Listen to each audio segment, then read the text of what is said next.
Hi friends, போன வீடியோலலாம் பார்த்துருப்பீங்க. மக்காசோளம் உடச்சி கொண்டு வந்து இங்கே வேக வச்சுட்டு இருந்தோம். இப்போ மக்காசோளம் உடச்சி முடிச்சதுனால இந்த பாத்திரத்தை கழுவி கொண்டு போயிட்டு உள்ளே வச்சுட்டாரு. பாத்திரத்து மேலே மூடி வைக்கிற தட்டை மட்டும் சரண் கேட்டு வாங்கிட்டு வந்தான். எதுக்குடான்னு கேட்டால், நான் பார்த்துருக்கேம்மா, வீடியோவில் ஒரு தாத்தா இப்படி தான் சமைப்பார், அதனால் நான் அது போல் சமைக்க போகிறேன்னு சொல்லிட்டு இருந்தான்.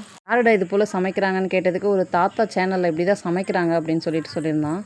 சரி, ஏதோ பண்ணுடா, இப்போதைக்கு எனக்கு வேலை ஆகணுன்றதுக்காக என் கண் பார்வையில் ஏதோ செய்யட்டும்னு நானும் விட்டுட்டேன்.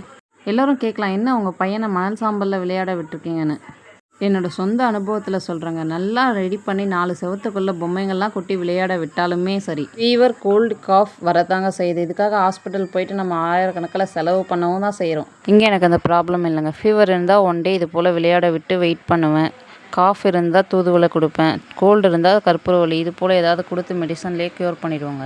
எனக்கு என்னமோ இங்கே இயற்கையிலேயே ஒரு இம்யூனிட்டி பவர் கிடைக்கிறதா நான் நினைக்கிறேங்க. ஓகே ஃப்ரெண்ட்ஸ், பாய்.